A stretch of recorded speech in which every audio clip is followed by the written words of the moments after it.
Welcome back అండి.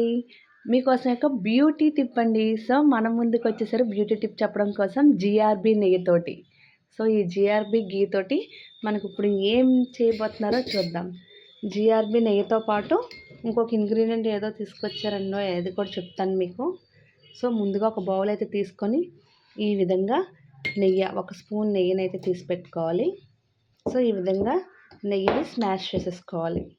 Winter season కదండి. So, మనకి బయట ఉన్న టెంపరేచర్ తోటి ఈ విధంగా అయితే అయిపోతుందనమాట. సో, దీన్ని ఈ విధంగా స్పూన్ తోటి మెల్ట్ చేసేసుకోవాలి. మేబీ స్టవ్ మీద పెట్టకూడదు, అందుకనేసి ఈ విధంగా అయితే స్పూన్ తోటి స్మాష్ చేసేసుకుందాం. సో, ఈ విధంగా మెల్ట్ చేసేసుకున్న నెయ్యిలో ఇంకొక ఇంగ్రీడియంట్ అనుకున్నాం కదండి. సో, ఆ ఇంగ్రీడియంట్ ఏంటి అంటే పాండ్స్ డ్రీమ్ ఫ్లవర్ అనమాట. సో, ఈ పౌడర్ని కూడా వేయాలంటండి. ఎవరేది వాడుకుంటే అది వేసుకుంటే మంచిది. మేమైతే పాండ్స్ వాడుకుంటాం కాబట్టి పాండ్స్ వేస్తాం. మీ దగ్గర ఏ పౌడర్ ఉన్నా సరే దాన్ని ఈ విధంగా నెయ్యిలో అయితే వేసేసుకొని మరి ఒకసారి రెండింటిని కూడా బాగా మెల్ట్ అయ్యేలాగైతే మిక్స్ చేసేసుకోవాలన్నమాట. సో, ఈ విధంగా మనకి క్రీమీ కన్సిస్టెన్సీ వచ్చేలాగా అయితే మిక్స్ చేసుకున్నామండి. దీన్ని ఇప్పుడు ఫేస్కి ఎలా అప్లై చేయాలో చెప్తాను చూడండి. సో, ఈ విధంగా క్రీమీ స్ట్రక్చర్ లాగా మనకి ఏదైతే ఆయింట్మెంట్ ఉంటుందో చూడండి, వ్యాస్లైన్ టైప్ కానీ ఆ విధంగా అయితే రెడీ చేసేసుకున్నాం. ఈ మిశ్రమాన్ని మనం ఇప్పుడు ఎలా రాసుకోవాలంటే జస్ట్ ఈ మాత్రం సరిపోతుందండి. సో, ఈ విధంగా ఫేస్కి మొత్తం అంతా అప్లై చేసుకొని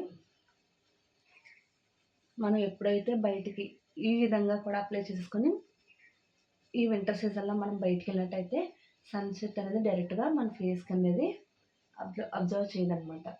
సో, చూడండి ఈ వింటర్ సీజన్లో ఫేస్కి బిగుతుగా పగిలిపోయినట్టుగా అలా ఉంటుంది కదా, ఇది అప్లై చేయడం వల్ల స్మూత్నెస్ అనేది వస్తుందన్నమాట ఫేస్కి. ఈ విధంగా అప్లై చేసుకొని మనం అయితే బయటకు కూడా వెళ్ళిపోవచ్చు. దీన్ని ఇలా ప్రిపేర్ చేసుకొని మనం స్టోర్ చేసుకున్నట్టయితే కూలింగ్లో ఫ్రిడ్జ్లో స్టోర్ చేసుకున్నట్టయితే మనకు ఒక 10 days పాటు ఖచ్చితంగా వచ్చేస్తుందండి. అలానే దీనివల్ల చాలా బెనిఫిట్ అయితే ఉంది. మెయిన్ స్కిన్ బిగుతుగా అవ్వకుండా ఉంటుంది. అలానే పగిలిపోయినట్టు అలా వస్తుంది కదా ఈ వింటర్ సీజన్లో, అలా కూడా రాదనమాట. స్మూత్గా ఇలానే ఉంటుంది. కనీసం మనకి ఒక 4 hours పాటు ఫేస్ మీద అయితే ఇలానే ఉంటుంది. ఇది జిడ్డుగా ఉంటుందని ఏం మాత్రం అనుకోక్కర్లేదు. ఎందుకంటే దీంట్లో మనం పౌడర్ అప్లై చేసాం కాబట్టి మ్యాక్సిమం మనకి ఫ్రెష్నెస్సే ఉంటుంది. అలానే స్మెల్ కూడా బాగుందండి. ఈ నెయ్యితో పాటు పాండ్స్ పౌడర్ మిక్స్ చేసాం కాబట్టి ఏదైతే ఫ్లేవర్ పౌడర్ మిక్స్ చేసుకుంటామో ఆ ఫ్లేవర్ అయితేనే మనకు తెలుస్తుంది అనమాట.